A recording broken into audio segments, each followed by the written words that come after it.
Nós vamos estudar nessa manhã todo o capítulo 4 do livro de Eclesiastes. Amém? Todos acharam? Amém? Amém? Vamos fazer a leitura então da palavra de Deus, livro de Eclesiastes, capítulo 4, a partir do verso 1. Vi ainda todas as opressões praticadas debaixo do sol. Vi as lágrimas dos que foram oprimidos, sem que ninguém os consolasse. Vi a violência na mão dos opressores, sem que ninguém consolasse os oprimidos. Por isso, considero mais felizes os que já morreram, mais dos que ainda vivem. Porém, mais felizes do que uns e outros é aquele que ainda não nasceu e não viu as más obras que se fazem debaixo do sol.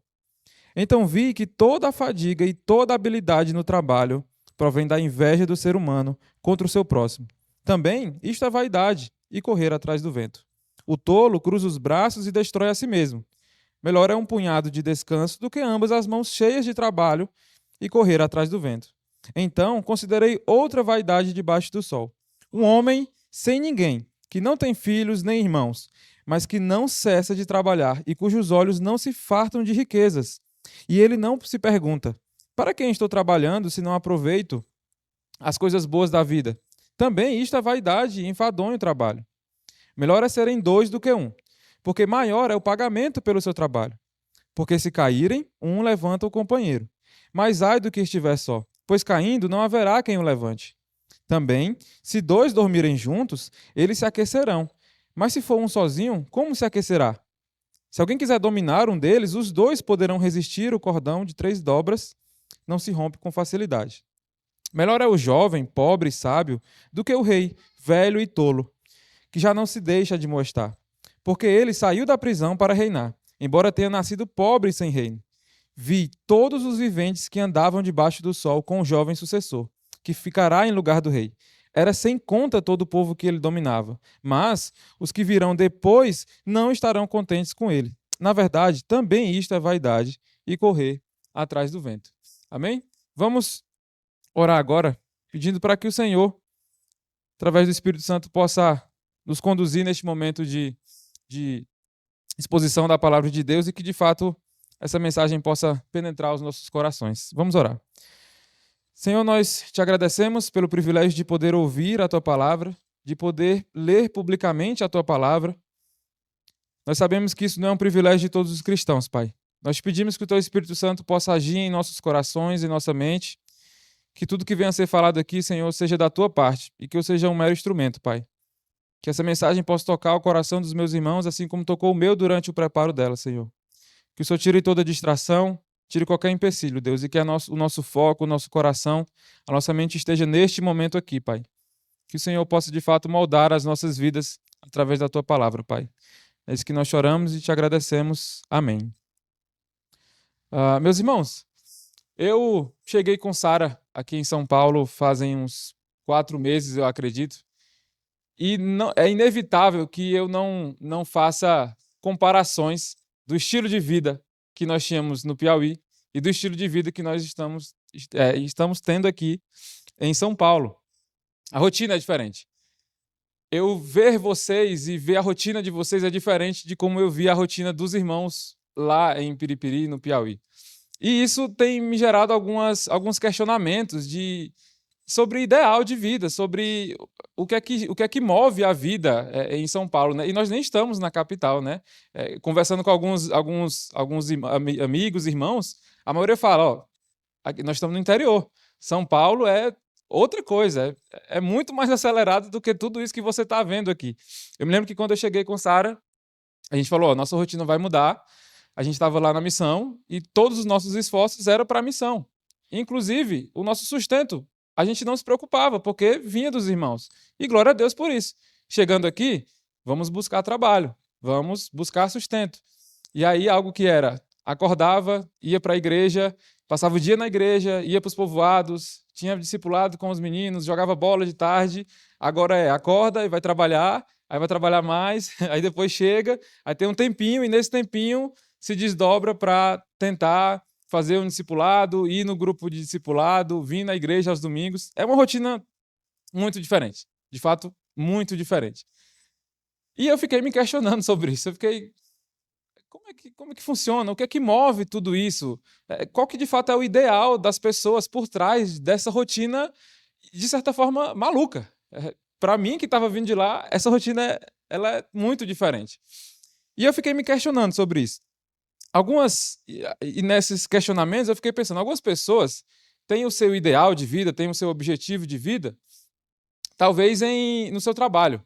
Então eu trabalho porque eu quero construir algo, logo eu vou precisar de tempo, eu vou precisar me desgastar mais, eu vou precisar trabalhar em 2 trabalhos, talvez em 3 trabalhos. E isso vai pegando toda a sua rotina, talvez a ponto de você não conseguir mais ver o seu filho em casa, porque você sai e ele está dormindo, e você volta e ele já está dormindo de novo. Talvez você estuda, trabalha, e aí talvez em São Paulo pega 2, 3, 4 metrôs, não sei. Ou não, pode ser que o seu trabalho seja ok, você trabalha, você não está muito habitolado nisso de ganhar dinheiro, mas o seu ideal seja talvez na sua família. Então você gasta muito tempo com a sua família, e isso é muito bom, até certo ponto. Porque se eu gasto todo o meu tempo na minha família e eu esqueço que existe um mundo lá fora, isso também não é tão interessante assim. Talvez outro ponto que pode influenciar nisso, perdão, é a política do local que você mora. Então, um exemplo: quem mora na Suíça, onde o imposto é um dos menores do mundo, a qualidade de vida é uma das melhores do mundo. Essa pessoa deve ter problemas diferentes de quem mora lá no Sudão do Sul, onde o IDH é o pior do mundo. E o ideal dessas pessoas vão ser diferentes. Umas vão querer simplesmente sobreviver. Outras vão querer, de fato, aproveitar de tudo que eles têm ali. Talvez pessoas na Suíça queiram sobreviver também. Isso não significa que na Suíça não tem problema, mas os problemas são diferentes. Talvez você trabalhe, mas o governo de onde você mora não ajuda. O seu ideal vai ser diferente. Pensa em pessoas que estão aqui em São Paulo e pensa em pessoas que estão lá no sertão do Nordeste, que talvez ele até queira trabalhar e não tem trabalho. Então percebe que o ideal da nossa vida, o que move a nossa vida, e eu quero que a gente pense nisso nessa manhã, ele vai ser moldado por muitas coisas ao nosso redor. Pela forma como que você enxerga as coisas, o que é importante para mim, é o meu trabalho, é a minha família, é o meu prazer, então eu não vou ligar para ninguém. Se eu estiver bem, isso que importa. Tem gente que vai pensar dessa forma. Ou então, eu estou trabalhando e parece que eu não saio do lugar. Muitas coisas vão girar em torno disso e você talvez se questione. O porquê que eu acordo todo dia? O porquê que eu saio para trabalhar? Será que vale a pena? Será que em algum momento dessa vida eu vou poder falar assim, nossa, eu encontrei o ideal da minha vida e é por isso que todos os dias agora eu vou acordar e vou fazer exatamente isso? Tem um poeta brasileiro chamado Raul de Leone. Ele transformou todo esse questionamento numa poesia. Eu vou ler essa poesia para vocês. E ele diz assim: o homem desperta e sai cada alvorada, para o acaso das coisas e a saída. Leva uma crença vaga, indefinida, de achar o ideal em alguma encruzilhada. As horas morrem sobre as horas, nada. E ao poente, o homem, com a sombra recolhida, volta pensando: se o ideal da vida não vejo hoje, virá na outra jornada. Ontem, hoje, amanhã, depois e assim. Mais ele avança, mais distante é o fim. Mais se afasta o horizonte pela esfera. E a vida passa, efêmera e vazia. Um adiantamento eterno que se espera, numa eterna esperança que se adia. Raul de Leone não é cristão, mas fez isso aqui e retrata muito bem sobre esse ideal. Você acorda todos os dias buscando algo para viver, buscando algo para te mover, só que quanto mais você busca, mais o horizonte se afasta. Quanto mais você acha que está chegando perto, o dia acaba e você tem que dormir, porque amanhã você vai acordar de novo e trabalhar de novo e fica nessa vida, nesse ciclo. Algumas pessoas chamam isso de corrida dos ratos, né? Que é aquele ratinho correndo naquele brinquedinho lá dele e não tem fim aquilo ali. Irmãos, perdão, o autor Salomão, o rei Salomão, escreve o livro de Eclesiastes, e o livro de Eclesiastes ele é como se fosse um resultado de uma pesquisa. Salomão foi um rei, e por ser rei, viveu muito bem. Então eu acredito que Salomão possivelmente tinha um ideal muito bom. Eu sou rei, eu vou viver para isso, para fazer com que eu viva bem e para que os meus vivam bem, perdão. Então, ele escreve Eclesiastes, e quando ele escreve Eclesiastes, ele tem um objetivo. buscar a sabedoria, entender como as coisas debaixo do sol funcionam. Se você ler o livro de Eclesiastes, você vai perceber que ele fala muito isso, debaixo do sol. A vida debaixo do sol, as coisas debaixo do sol funcionam dessa forma. O que significa isso? Caso você não tenha lido o livro de Eclesiastes ainda, ou se você não tinha entendido essa nomenclatura debaixo do sol. Debaixo do sol, de forma resumida, é a vida horizontal aqui. Eu não olho para cima, eu não vejo Deus, eu só vejo as coisas aqui na terra. E quando eu não olho para Deus, eu só olho para as coisas aqui na terra, a tendência é eu me desesperar. Porque eu trabalho e não vem nada em troca. Eu olho a injustiça e o injusto prevalece. Eu olho o justo e parece que não vale a pena ser justo. Toda vez que você estiver lendo Eclesiastes e estiver debaixo do sol, e você vê uma coisa que você fala assim, meu Deus, o Salomão está falando isso. Essa é a vida sem Deus. Essa é a vida debaixo do sol. É como se eu não olhasse o que tem acima disso. E quando eu olho o que não tem acima disso, de fato não tem esperança. O livro de Eclesiastes é esse.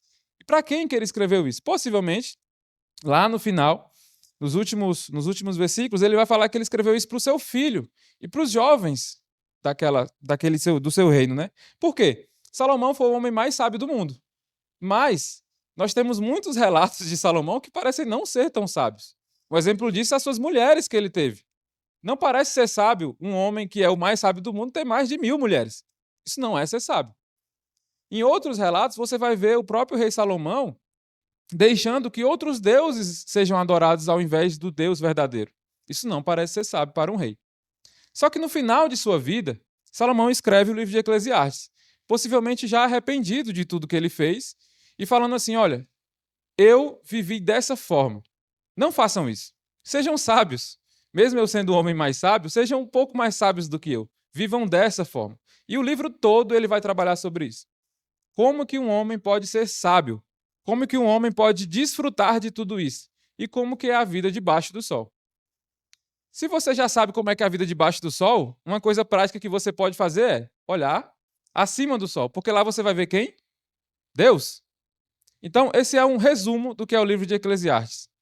É como se fosse um TCC, é como se fosse uma monografia. A vida dele, ele buscou isso.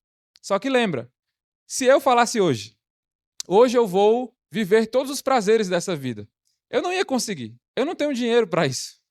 Eu não consigo, se eu quiser hoje, ir na praia agora, nesse momento. Eu não consigo fazer isso. Salomão não, Salomão era o rei. Tudo que ele queria, ele mesmo vai falar isso. Tudo que ele queria, o que os olhos deles viram, os olhos dele viu, perdão, ele não se negou.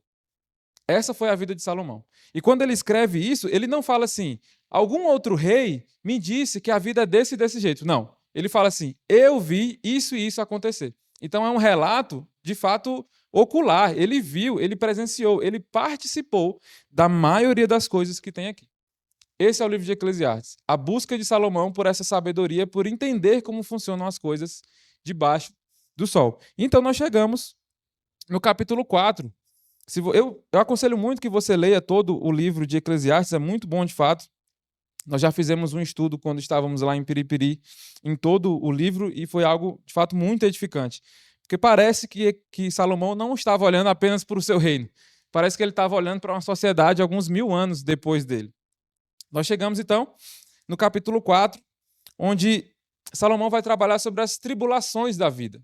Ele vai trazer alguns aspectos e os resultados de coisas que ele viu, que ele presenciou e como que as pessoas se portavam perante isso. Então, a partir do verso 1 até o verso 3, esse primeiro bloco, nós vamos ver que a vida debaixo do sol, ela é injusta. Talvez você já saiba disso. Salomão tem algo a explicar sobre isso. Do verso 1 até o verso 3, a vida debaixo do sol é injusta. Diz assim, vi ainda todas as opressões praticadas debaixo do sol. Ele viu. Quem que era Salomão? O rei.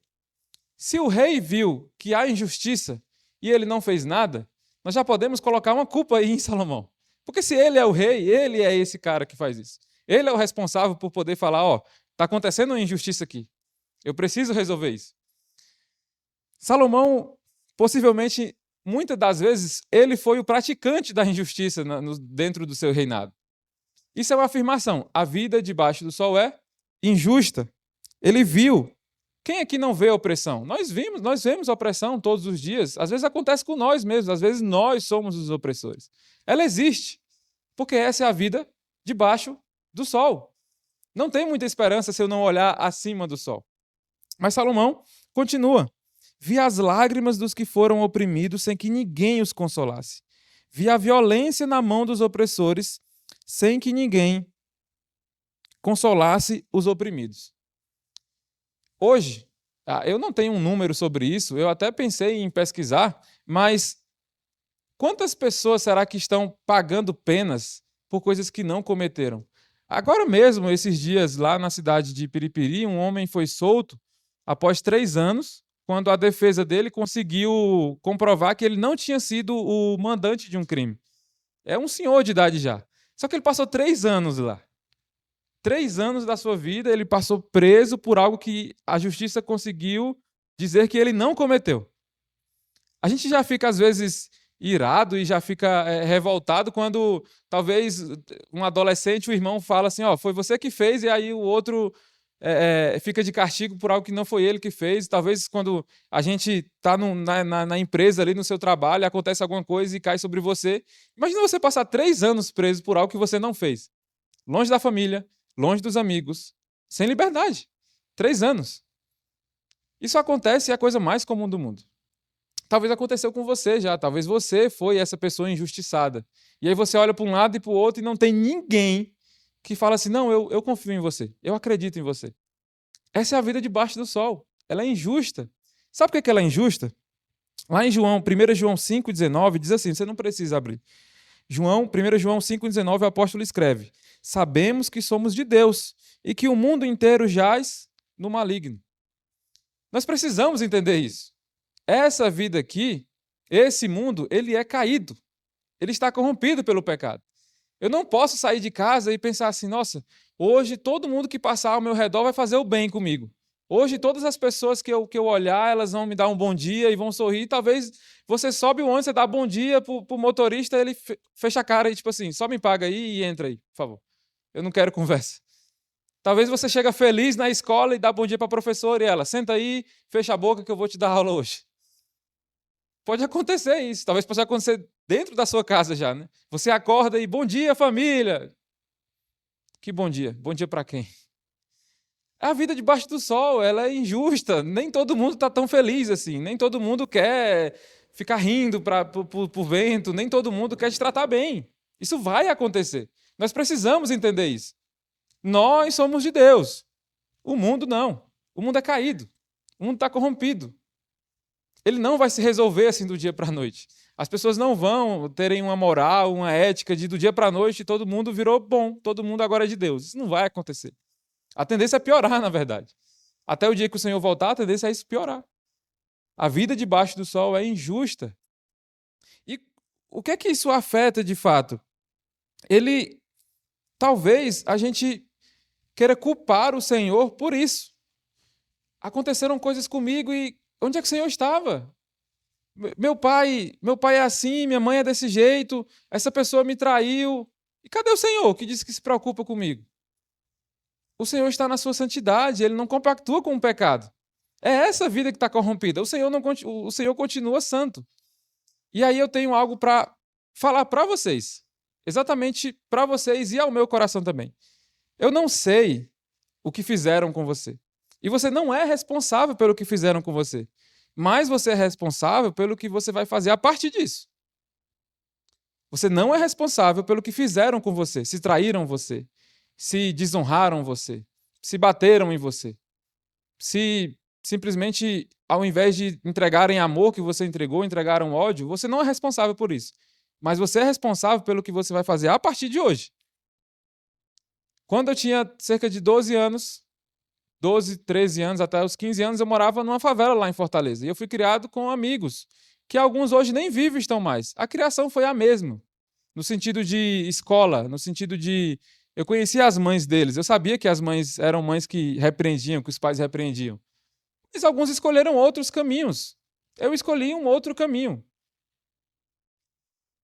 Eles eram responsáveis pelo que fizeram com eles, se alguém um dia entregou algo para eles usarem, se algum dia alguém fez uma proposta? Não. Mas eles são responsáveis até hoje pelo que eles escolheram fazer a partir daquilo ali. Então, às vezes, você vai ver uma família em que os dois filhos têm a mesma criação. E um busca seguir os conselhos e outro busca seguir outros conselhos. Uns olham e falam assim, não, eu quero ser igual ao meu pai, e o meu pai é alcoólatra, então eu vou ser alcoólatra. O outro fala assim, não, eu não vou ser alcoólatra, porque eu vejo meu pai sendo alcoólatra. Nós somos responsáveis não pelo que fazem conosco, mas o que eu vou fazer a partir disso é minha responsabilidade. Eu não posso viver achando que tudo que aconteceu comigo é como molda hoje minha vida. A gente tem muitos relatos hoje na Bíblia sobre isso. Muitos relatos em que se as pessoas falassem assim, não, eu vou ser a pessoa pior do mundo, porque olha o que fizeram comigo. Os meus irmãos me venderam. Não. Eu vou dar a volta por cima, eu vou amar os meus irmãos, e quando eu tiver a oportunidade, eu vou falar assim, eu perdoo vocês. A gente precisa ter essa noção. O mundo é caído. As pessoas vão nos trair. Talvez nós vamos trair as pessoas. Talvez nós vamos magoar as pessoas. E isso, infelizmente, é a coisa mais comum do mundo, porque o mundo é caído. O que eu preciso fazer é, o que eu vou fazer a partir de hoje? Conhecendo o Senhor, sabendo que a vida não é, o teto da vida não é o sol.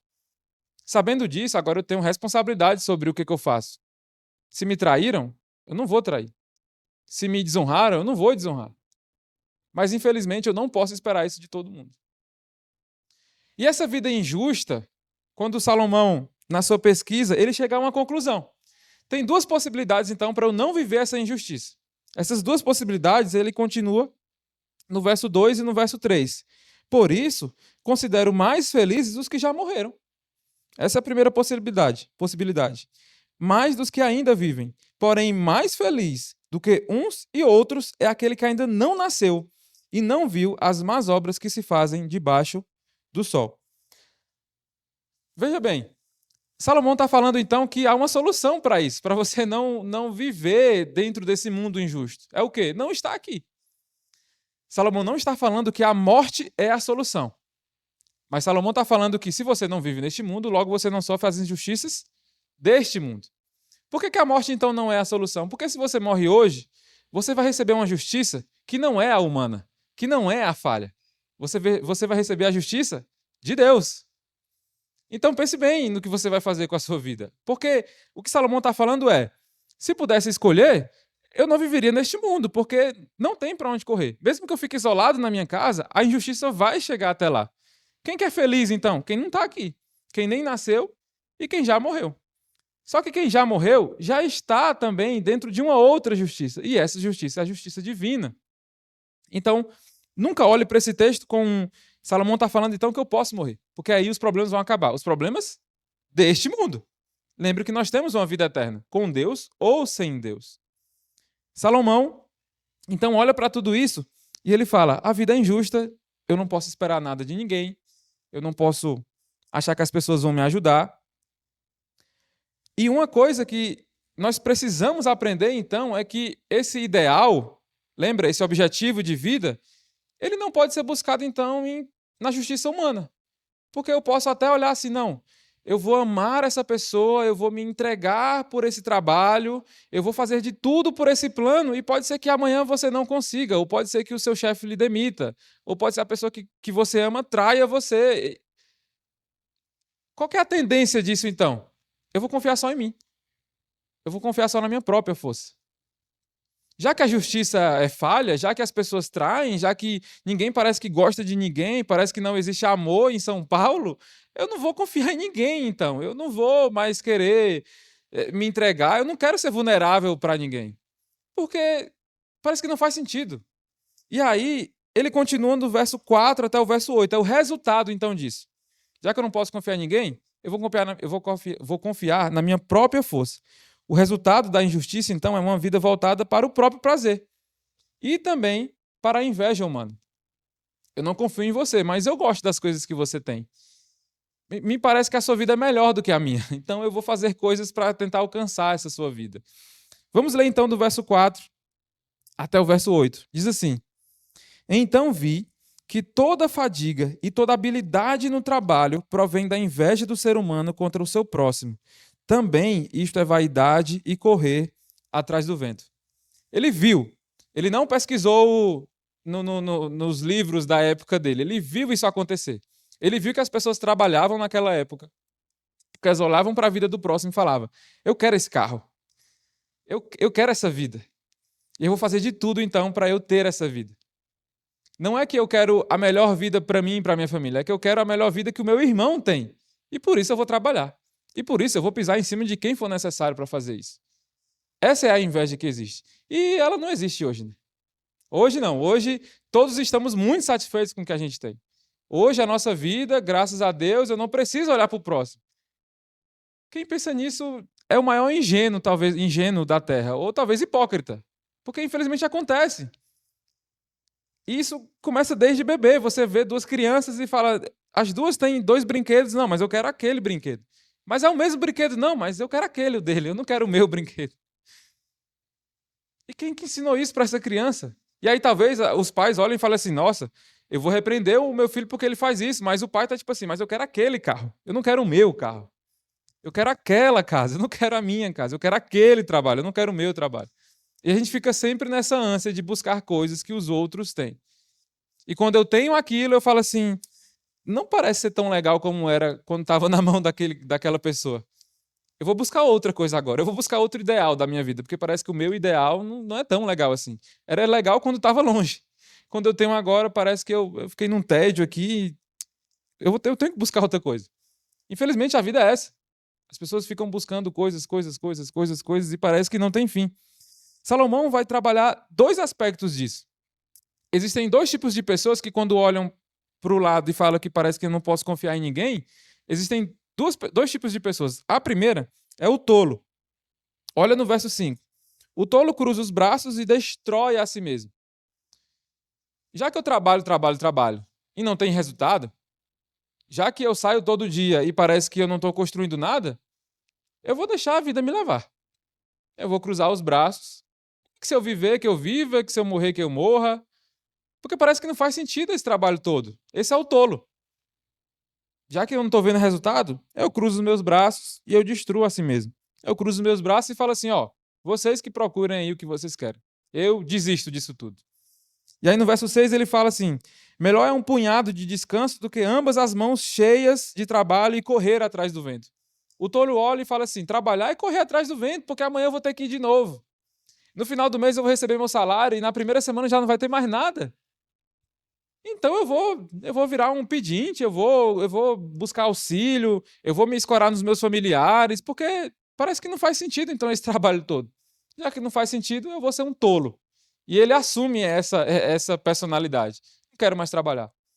Por outro lado, tem uns que até querem. Eu não sei se essa palavra trabalhar é a melhor, mas querem o dinheiro fácil. E aí eles vão para esses outros meios, talvez desses colegas que eu tinha quando eu tinha 12, 13 anos. O meio do tráfico, da droga, de jogos, de aposta. E aí o tolo fala assim: não, eu não quero trabalhar, mas é porque eu consigo esse dinheiro fácil aqui. Esse dinheiro fácil vai se acabar também. Essa vida vai se acabar. Tolo, se destruiu. Achou que estava conseguindo algo e construindo um império. Se esvaziou tão fácil. Morreu tão cedo. Essa é a vida do tolo.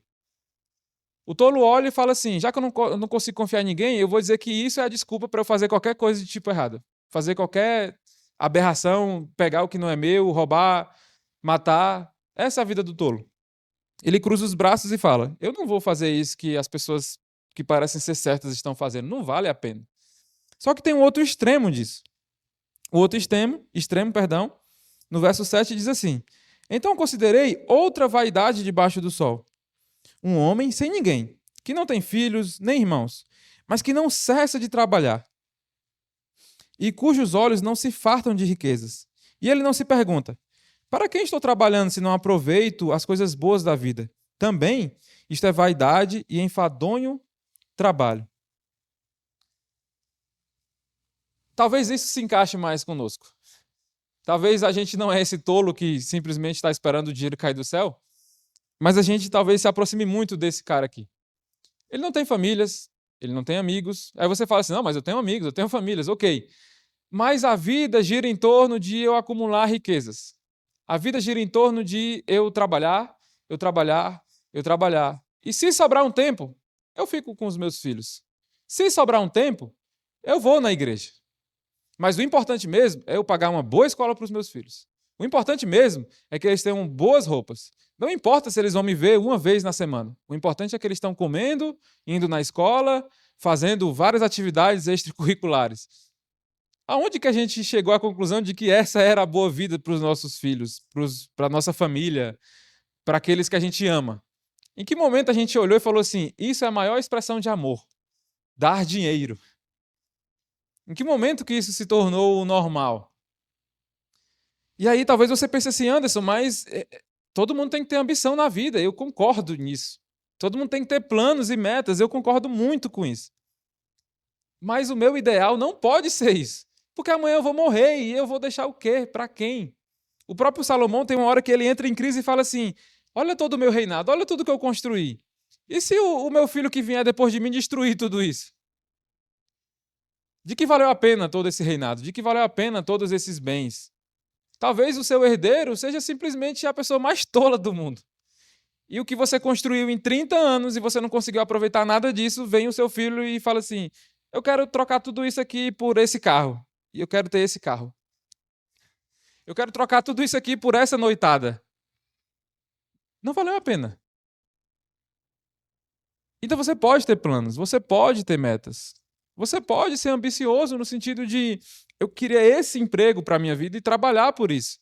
Mas lembra que a vida não pode girar em torno disso. Se em algum momento ela começa a girar em torno disso, você entrou nessa corrida dos ratos aqui, de eu quero, eu quero, eu quero, eu quero, e você não vai conseguir. Não tem um limite essa ambição humana. Nós precisamos ser sábios nisso e entender que a nossa vida não pode girar em torno simplesmente do que eu quero. Porque você quer tudo. Eu quero tudo. A gente precisa ser prudente na hora de fazer planos e metas e entender que há limites. E entender que, às vezes, um café da manhã com a minha família seja talvez mais necessário naquele momento do que eu fazer uma hora extra. Precisa pagar conta. Eu preciso pagar conta. Precisa sobreviver. Precisa dar do bom e do melhor. Mas, às vezes, talvez o que a sua família, o que o seu filho quer é simplesmente você chegar e falar assim, pai, hoje vamos comer juntos. Hoje vamos ao culto juntos. Tem como hoje não fazer uma hora extra pela milésima vez seguida e a gente se contentar com o que a gente tem e ter esse momento aqui de vida comum acontecendo. Visitar o meu irmão e falar assim, nossa, quanto tempo que eu não vejo você? Em que momento a gente achou que 2 horas no domingo era o suficiente para a gente ter comunhão com Deus e com os nossos irmãos? Talvez a rotina. Eu entendo. Eu concordo que ela é puxada na capital. Ao passo que lá no Piauí, 5 horas da tarde, eu estava muito tranquilo jogando bola com os meninos do projeto e depois ia para casa. A Sara estava conversando, talvez, com as amigas e acabando o expediente. Talvez 5 horas você ainda esteja na empresa aqui. Como hoje, 5 horas eu ainda estou trabalhando aqui. Ok, é a rotina, mas ela precisa ser redimida por Deus. Eu preciso entender aonde que está o meu ideal. Porque se eu estou nessa corrida, quando que ela vai acabar? Quando eu morrer? O que é que eu vou poder aproveitar disso tudo? Nada. Tenha planos, tenha metas, entregue eles ao Senhor. Senhor, que eu possa remir o meu tempo. Que eu possa olhar para tudo isso e falar, esses são os limites. Essa é a minha família. Essa é a minha prioridade. Essa é a igreja do Senhor, é nela que eu quero servir, então eu vou dedicar esse tempo para isso. E mesmo que eu talvez esteja cansado, porque você vai ficar cansado, eu estou cansado, eu só estou 4 meses aqui em São Paulo, eu vou fazer um esforcinho a mais, eu vou tentar dar alguns passos a mais e amar mais os meus irmãos, amar mais, estar com eles, estar com outras pessoas. Eu não estou falando só da vida em igreja, eu estou falando da sua família. Eu estou falando da sua casa. Talvez você more com eles, mas você não conviva com eles. Irmãos, que triste é saber que isso se tornou normal, infelizmente. E isso não é um problema de São Paulo, tá? Isso não é uma pregação contra São Paulo. Isso acontece em todo o mundo. Isso acontece lá no Piauí. Nesse contexto que eu estou falando, vão ter pessoas que vão falar assim, nossa, eu queria mais 4 horas no meu dia, porque não dá para fazer tudo. Aonde que está a minha prioridade? Qual que é o ideal da minha vida? É ganhar dinheiro? Quanto dinheiro você precisa? Quanto dinheiro que você quer? Não vai ter um limite, porque quando você conseguir, você vai querer dobrar aquilo. Então, busque essas coisas, faça planos, faça metas, mas lembre que elas não são as coisas mais importantes da sua vida. As coisas mais importantes da sua vida, na verdade, elas estão ao seu lado, quando essas coisas não existirem. Quando esse dinheiro, quando esse sucesso, essa carreira não existirem, e você olhar para o lado e você ver seus filhos, sua esposa, seu marido, sua família, seus amigos, esse é o seu tesouro. No sentido de, é isso que eu posso contar, então, nessa vida aqui? É isso que eu posso dizer? Nossa, olha o que eu conquistei. Uma família, amigos, companheiros. As pessoas talvez olhem e falem assim, olha, essa é a minha vida, eu não vou mudar, eu não posso confiar em ninguém, eu já confiei, me traíram. Só que Salomão, em todo esse seu estudo, agora indo para a terceira parte, ele fala assim, olha, nesse mundo de injustiça, a melhor coisa que você pode fazer, mesmo já talvez sendo traído, mesmo talvez não confiando em ninguém, é viver em comunidade. Ele vai trabalhar isso dos versos 9 até o verso 12. Vai ser difícil? Com certeza. É difícil ser vulnerável com outras pessoas. É difícil abrir o seu coração e talvez o seu plano que você fala, nossa, eu queria muito fazer isso, a pessoa fala assim, você não vai conseguir, cara. Desiste disso, não tem como fazer isso aqui. A gente é pobre, a gente não tem todo esse conhecimento que você acha. Talvez você compartilhe com seus amigos, eles falam isso. Talvez você compartilhe com a sua família e eles falam isso. Mas Salomão olha para tudo isso e fala assim, nesse mundo de injustiça, a melhor escolha que você pode fazer é viver em comunidade. No verso 9 diz assim, melhor é serem dois do que um, porque maior é o pagamento pelo seu trabalho. Ele vai trazer algumas qualidades, alguns benefícios dessa vida em comunidade. E o primeiro dele é, se você trabalha com um, se você trabalha com mais pessoas, o pagamento é dobrado, o pagamento é maior. E eu não consegui pensar em nada melhor do que o meu casamento com Sara, nisso aqui. Por quê? Porque quando eu era solteiro e morava já lá em Piripiri, trabalhava, tinha a minha renda. Mas, no máximo, o que eu poderia no final do dia falar assim, eu tenho as minhas roupas de vestir.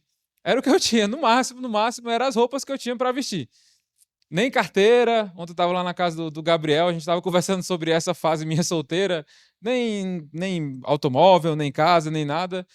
E muitas dessas coisas eu não tenho hoje ainda. A gente não tem uma casa, a gente não tem um carro. Só que eu me lembro que quando eu casei com Sara, os planos e metas que eu tinha, e a gente não trabalha junto no sentido de na mesma empresa e ganhando dinheiro juntos, mas eles começaram a ser compartilhados, e aí chegou uma pessoa organizada na minha vida e falou assim, ó, você consegue tirar a carteira dessa forma. Se você juntar esse dinheiro, ó, a gente consegue comprar uma moto dessa forma. E a gente foi trabalhando juntos e agora a gente consegue viver bem para a glória de Deus, a gente consegue viajar e ver a nossa família, e a gente consegue não só financeiramente, mas olhar para a nossa vida e falar assim, como é bom compartilhar dessa vida junto com você. Porque eu não conseguia fazer essas coisas quando eu estava sozinho. Então, o que Salomão está falando, não só na área do casamento, é, se eu trabalho com alguém, eu ganho mais. Carlinhos que trabalha com obra, o Gideon que trabalha com obra. Pense em uma casa que vai ser feita e só tem um arquiteto nela. Essa casa vai ser levantada, os muros? Ele é só arquiteto, tá? Pode ser que ele saiba construir toda a casa, mas ele é só o arquiteto. Vamos ficar nessa análise. Essa casa vai ser construída, vai ser levantada os muros, vai ser pintada? Não. O que é que ela vai ser? Desenhada. Ela vai ser desenhada. Talvez perfeitamente. Só que ela só vai ficar onde? No papel. Eu preciso do quê, então? Eu vou precisar do engenheiro, vou precisar do pedreiro, vou precisar do servente, vou precisar do pintor, do eletricista, do encanador. Aí o que é que a gente vai ter agora? Uma casa completa, uma casa construída. Com uma pessoa dava para fazer uma casa? Se ela for a pessoa, talvez sim, ia demorar. Mas com mais pessoas essa casa ia chegar a ficar pronta de forma mais rápida. Salomão está falando isso. Esses seus planos, essas suas metas, você talvez, e aí você pode pensar nisso, você solteiro, você casado. Será que se eu trouxesse alguém para esse meu projeto, a gente conseguiria chegar um pouco mais longe? Será que esses meus sonhos e planos, eles talvez não são melhor compartilhados com uma esposa, com um esposo? Será que eu consigo, até onde que eu consigo ir se eu falar assim, ó, vamos fazer esse projeto junto? Talvez você consiga chegar em locais que você não imaginava. Talvez o que você esperava era construir uma casa e você consegue construir 3 casas, porque agora você tem um grupo trabalhando com você. Nesse mundo de injustiça, onde as pessoas facilmente são enganadas, são enroladas, são ludibriadas, mais de uma pessoa trabalhando junto com certeza vão trazer mais resultados. Pense nisso. Pense em pessoas que você pode falar assim, olha, Talvez essa possa ser minha esposa, talvez esse pode ser meu esposo, talvez esse meu amigo possa entrar nessa empreitada comigo. Talvez eu tenha esse projeto e se eu chamar esse irmão, aquele familiar, aquela pessoa, a gente consegue chegar mais longe. Isso funciona assim no reino de Deus. Se tivesse só uma pessoa tocando louvor, aqui no louvor, e essa pessoa tocasse a bateria, o violão e cantasse, as coisas não iam sair tão bem assim. Mesmo que essa pessoa fosse um maestro, o maior musicista que a gente conheceu. Mas um grupo maior sai um negócio mais legal, não sai? Pense nisso. Que pessoas que você pode trazer para perto e falar, vamos compartilhar dessa empreitada aqui, vamos fazer esse projeto juntos, vamos compartilhar dessa vida aqui na Terra. Isso é algo que você precisa pensar. Segundo, outra coisa, outro benefício dessa vida a dois nesse mundo injusto. Porque se caírem, verso 10, um levanta o companheiro. Mas ai do que estiver só, pois caindo não haverá quem o levante. Todo mundo cai. Todo mundo.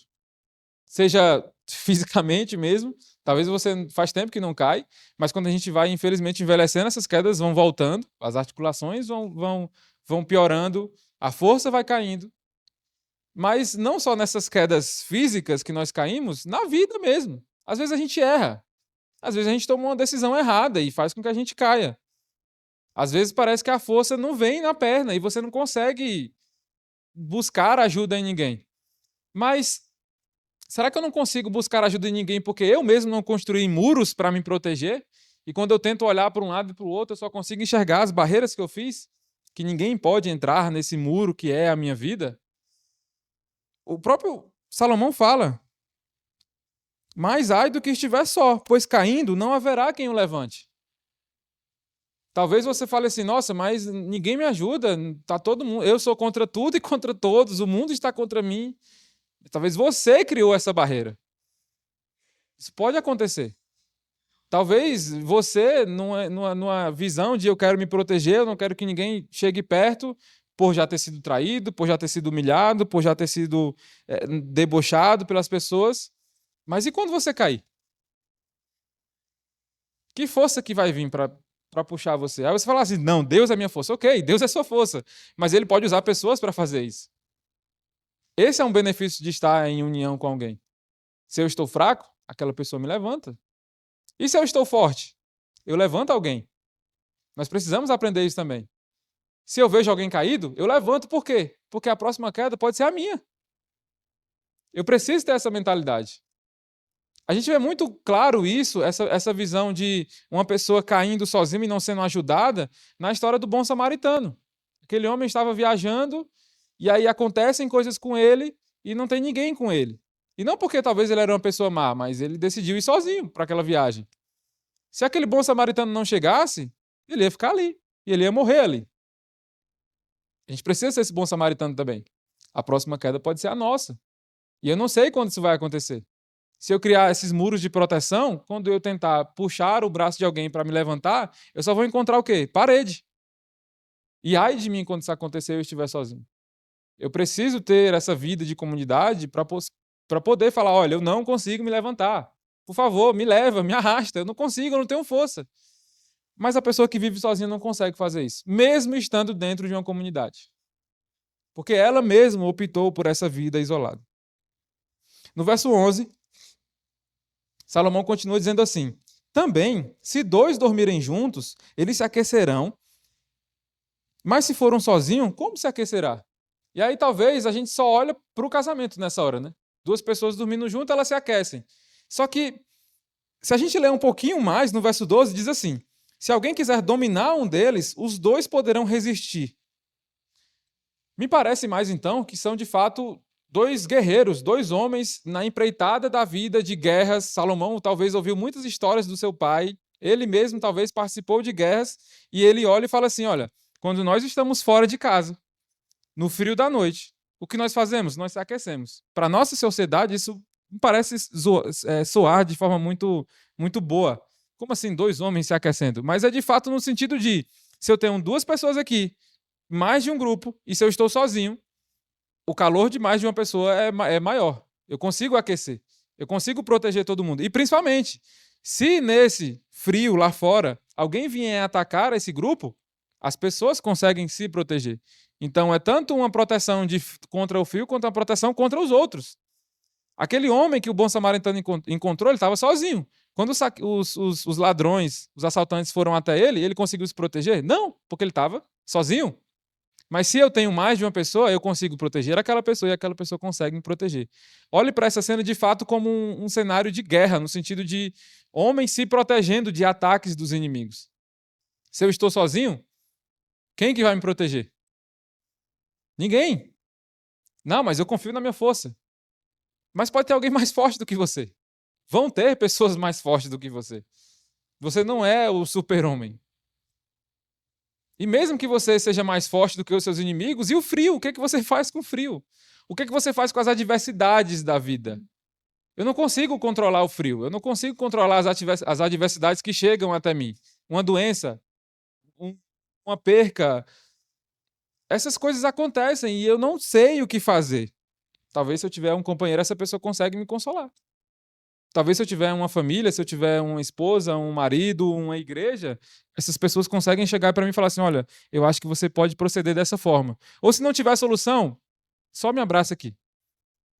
Eu quero só chorar com você. Uma pessoa em isolamento, ela não consegue fazer isso. E o pior de tudo é saber que às vezes a gente escolhe essa vida em isolamento.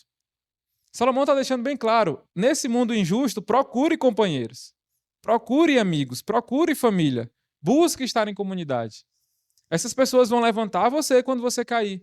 Essas pessoas vão proteger você. O seu trabalho você vai ganhar em dobro, você vai conseguir alcançar metas que talvez você não conseguisse.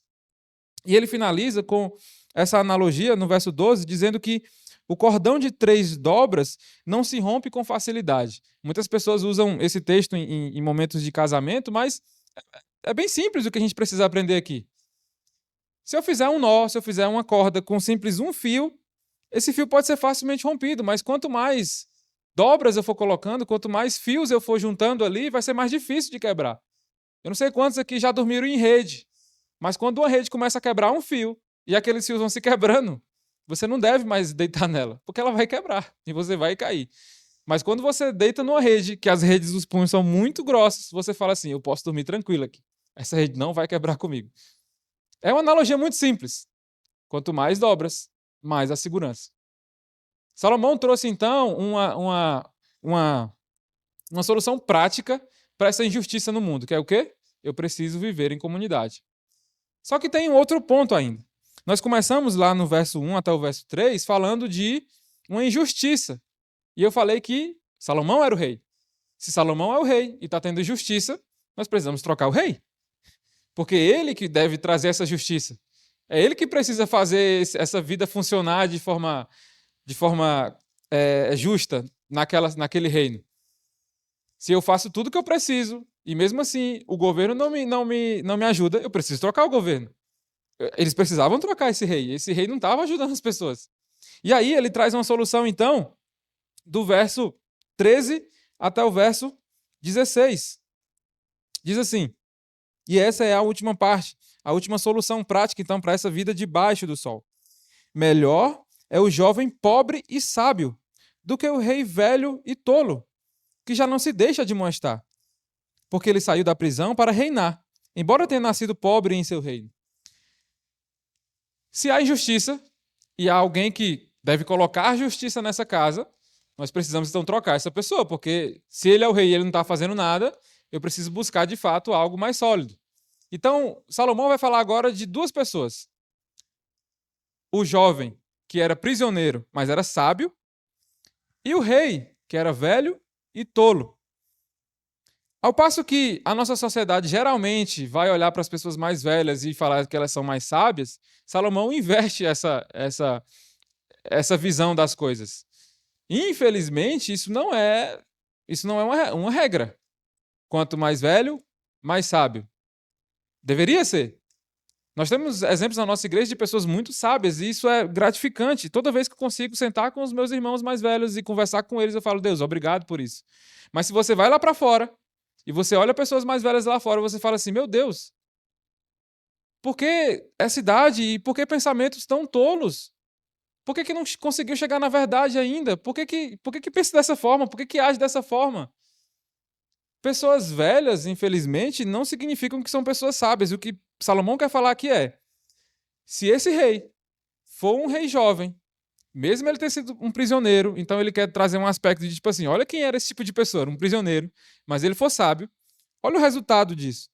No verso 15, vi todos os viventes que andavam debaixo do sol com o jovem sucessor, que ficará em lugar do rei. Era sem conta todo o povo que ele dominava. Mesmo sendo jovem, mesmo tendo sido um prisioneiro, ele era sábio, mas as pessoas seguiam ele. Por que seguiam ele? Porque ele era sábio. O velho, tolo, arrogante, que não queria receber exortações, ele podia ter todo o poder do mundo. Mas as pessoas olhavam e falavam assim: eu não vou seguir ele. Ele só faz escolhas erradas. Talvez você, homem, que já tem sua família, a sua família pode pensar isso de você. Não quero seguir ele, parece que ele só faz escolhas erradas. Um líder dentro de uma empresa, eu não quero. Olha as escolhas dele, só traz mais coisas. Parece que ele só faz escolhas erradas. Um líder dentro de uma igreja. Se eu começo a olhar para a vida daquele líder, para aquele presbitério, e ele só toma decisões erradas, eu não quero seguir ele. Ele é tolo, ele não aceita a exortação. Nós precisamos olhar para essa vida com esse olhar de quem que é a minha liderança e que decisões estão sendo tomadas, seja em casa, seja no trabalho. Será que eu sou essa liderança? Seja na igreja. Se essas pessoas só tomarem decisões, eu não devo seguir elas. São decisões tolas. Você precisa ter essa análise. Só que algo interessante, e essa solução que Salomão traz é muito boa. Um jovem sábio, ele vai conseguir levar toda aquela população à sabedoria. E parece que está tudo resolvido, então. Para a injustiça, eu trago um rei sábio, e ele vai conseguir controlar tudo. Para essa vida solitária, eu tenho amigos, eu tenho família, então nós se protegemos, nós traçamos metas e planos. Só que, olha como é que continua o texto. Verso 16. Era sem conta todo o povo que ele dominava, mas os que virão depois não estarão contentes com ele. A gente nunca vai estar contente. Esse rei era sábio. A população toda seguia ele. Só que o que Salomão fala é: vai chegar uma geração depois dessa que vai olhar para esse rei e falar assim: ele não é tão sábio assim. Eu não quero seguir esse rei. Ele continua sendo sábio, não mudou nada. Mas para aquela outra geração não era o suficiente. Parece com nós? Muito? Não, eu gosto muito do nosso pastor. Eu gosto muito do líder da minha casa. Eu gosto muito do meu chefe.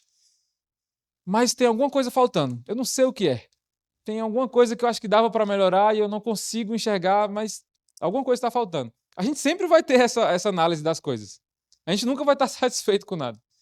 E a gente ri quando vê crianças agindo dessa forma, mas nós, mais adultos, agimos exatamente dessa forma. Eu consegui exatamente passar no concurso que eu queria, só que agora eu não quero mais esse concurso, agora eu quero esse outro concurso. Por quê? Porque as coisas estão mais caras, então eu preciso ganhar mais. Ok, tudo bem. Faz sentido isso. Mas as coisas vão ficar caras sempre. E aí, você vai... Em que momento você... Qual é o teto que você quer chegar? Eu gosto muito dessa roupa, mas já está velha. Já usei 2 vezes. Preciso comprar novas roupas. Eu gosto muito desse tipo de livro, mas ele já foi escrito há mais de 2.000 anos, então vamos ter que atualizar as coisas. A gente sempre tem isso, e que loucura é essa, que a gente chegou de nunca estar satisfeito com nada. Esse rei, ele era sábio, ele fazia as coisas da forma certa. Mas mesmo assim, quando veio outra geração, olhou e falou assim, não, esse eu não quero. Deve ter algum melhor aí. Deve ter alguém que consegue levar a gente mais longe. Talvez a gente se acostumou com um bom, é tipo um time que você torce e você fala, nossa, ganha, ganha, ganha. Quando começa a perder, já não quero mais esse aqui. Por isso que eu torço para um time que só perde, porque eu nunca fico frustrado. Vocês descobrem depois qual é o time. Ok, mas voltando, isso parece muito com o povo de Deus no Antigo Testamento. Deus, todos os povos ao nosso redor têm reis. Nós queremos um rei também. E Deus fala, eu sou o rei de vocês. Não é suficiente? Não. A gente quer um rei aqui. Você está um pouco distante aí. De vez em quando acontecem uns milagres, mas a gente quer algo aqui. Para quando os povos verem e falarem assim, ó, esse é o rei daquele povo. Deus fala assim, ok, se é isso que vocês querem, Tá aí, Saul. E aí Saul parece que vai fazer as coisas muito boas. Começa a ordenar as coisas vão acontecendo, só que Saul falha. E a Bíblia fala que o Espírito de Deus saiu de Saul. E aí o povo fala assim, agora a gente precisa de outro Deus. Então Deus envia Davi. E Davi é um homem que ele obedece ao Senhor. Davi vence guerras. Davi constrói coisas. Davi olha para aquele povo e fala assim, nós somos o povo de Deus. Só que Davi peca. Davi cobiça o que não é dele. Davi olha para aquilo e fala assim, eu não estou satisfeito só com essa esposa, eu quero essa esposa. Eu não estou satisfeito só com isso aqui, eu quero mais, eu quero mais. E Davi falha nessa missão desse rei. Então vem Salomão. Salomão é o homem mais sábio de toda a história. Pode ser que ele seja esse rei. Só que Salomão, sendo o homem mais sábio, ele tem mais de 1000 mulheres. Ele adora outros deuses. Que arrogância da parte dele, achar que só o Deus que ele já tinha não era o suficiente. E aí vem mais. E a lista é absurda. E tem uns bons, tem outros ruins. Só que todos eles falham. Todos eles olham para aquela população e falam assim, eu não sei mais o que é que vocês querem, porque eu já construí templos, eu já venci inimigos. O que mais que vocês querem? Em que momento que eu vou conseguir sentar e falar assim, nossa, agora eu supri todas as necessidades do povo de Israel?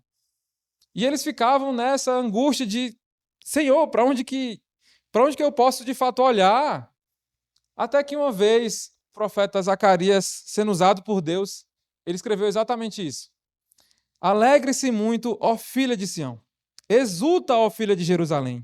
Eis que o seu rei vem até você, justo e salvador, humilde, montado em jumento, num jumentinho, cria de jumento. Em algum momento, Deus olhou para aquele povo e falou assim, vocês não estão satisfeitos com esses reis, mas eu vou mandar um. Eu vou mandar um que vai suprir todas as necessidades de vocês. Só que não acabou nessa profecia. Quando a gente vai lá para Mateus, diz assim, quando se aproximaram de Jerusalém e chegaram a Betfagé, ao Monte das Oliveiras, Jesus enviou 2 discípulos dizendo-lhes, vão até a aldeia que está diante de vocês e logo a encontrarão, presa numa jumenta e com ela um jumentinho. Desprendam e tragam para mim. E se alguém disser alguma coisa, respondam, o Senhor precisa deles. E logo ele deixará que vocês tragam os animais. Ora, isto aconteceu para que se cumprir o que foi dito por meio do profeta. Digam à filha de Sião, eis que o seu rei vem até você, humilde, montado em jumenta, e num jumentinho cria de animal de carga. Indo os discípulos, e tendo feito como Jesus lhe havia ordenado, trouxeram a jumenta e o jumentinho. Então puseram em cima deles as suas capas, e sobre elas Jesus montou. E a maior parte da multidão estendeu as suas capas no caminho, e os outros cortavam ramos de árvores, espalhando-os pelo caminho. E as multidões, tanto as que iam adiante dele, como as que o seguiam, clamavam, Hosana ao filho de Davi, bendito que vem em nome do Senhor, Hosana nas maiores alturas. Só que não para por aqui, porque esse rei veio, esse rei foi, mas ele voltará. E lá no Apocalipse 19:16 diz assim, no seu manto e na sua coxa está escrito um nome, Rei dos Reis e Senhor dos Senhores. Irmãos, já que todos esses reis que Deus mandou para o povo não satisfaziam todas aquelas exigências, Deus fala assim, eu vou mandar um rei, e esse rei será eterno. Eu vou mandar um rei, e como vocês são tão exigentes, esse rei vai suprir todas as necessidades de vocês. O que é que nós podemos aprender com isso, então? Já que esse ideal que a gente busca, parece que ele se renova todos os dias, já que essa busca por dinheiro, por prazer, por coisas, ela se renova todos os dias, eu preciso buscar um ideal de carne e osso. Eu preciso buscar um ideal que fale comigo, que interage comigo. Eu preciso buscar um ideal que, ao encontrar essa fonte de água, eu falo assim, eu não preciso de mais nada. Porque agora encontrei Jesus, o Cristo. Esse é o ideal que deve mover as nossas vidas. Anderson, mas eu já ouço isso e eu faço isso. Será? Será que de fato a gente faz isso todos os dias da nossa vida? Será que eu encontrei alguém que eu possa falar assim, eu estou satisfeito agora? Se eu tiver emprego e se eu não tiver emprego, eu estou satisfeito. Se eu tiver amigos ou se eu não tiver amigo, eu estou satisfeito. Se eu perder ou não perder a minha vida, eu estou satisfeito. Por quê? Porque eu encontrei o ideal da minha vida. E esse ideal é Jesus Cristo. As coisas vão começar a fazer sentido agora. Porque eu posso trabalhar, porque eu posso ter amigos, eu posso ter famílias. Mas o que move os meus dias, o que me faz acordar, o que me faz fazer tudo isso, é porque Jesus, o Cristo, me salvou. Esse deve ser o ideal da nossa vida. Essa deve ser a razão dessa correria toda. que infelizmente está aí, não tem por onde correr mais. A gente precisa trabalhar. A gente precisa fazer essas coisas que a vida adulta traz para as nossas vidas. Mas o ideal é Cristo, irmãos. O ideal é manso e humilde. O ideal não está correndo contra tudo e contra todos. O ideal traz paz, traz conciliação com Deus. E se você não entendeu isso, você precisa tomar essa decisão hoje. Você precisa falar: eu não consigo. Eu não sou esse rei. Eu não consigo satisfazer todas as minhas vontades. Eu preciso desse rei eterno, Jesus Cristo. Eu preciso entender que com as minhas forças eu só vou me frustrar e frustrar os outros. Nós precisamos voltar para casa e amanhã, na segunda-feira, ir trabalhar normalmente. Você não precisa sair do seu trabalho. Você vai ter essa correria toda que já está, não tem muito para o que fazer. Mas falar: Senhor, participa disso tudo comigo. Me conduz nisso tudo. Traça os meus planos, traça as minhas metas. Traz pessoas para perto de mim. Não me deixa criar muros de isolamento. Porque talvez eu caia. Talvez a injustiça aconteça comigo. Nós precisamos entender isso. Ela vai acontecer. E a única coisa que pode me trazer consolo é o quê? Jesus Cristo. A única coisa que de fato pode fazer eu dormir após ser traído, após ser abandonado, após ser desonrado, após perder emprego, após perder família, é o quê? Jesus Cristo vai me dar a esperança eterna. Jesus Cristo vai trazer o meu consolo eterno. Se não for isso, você vai sofrer. A vida debaixo do sol é injusta. Mas sabe quem são os felizes? Os felizes que encontram esse consolo eterno. Os felizes que olham para tudo isso e falam assim: aqui não tem jeito. Mas Jesus disse que lá no céu tem. Eu preciso crer nisso. Amém? Vamos orar. Vamos pedir para que o Senhor possa de fato transformar o nosso coração.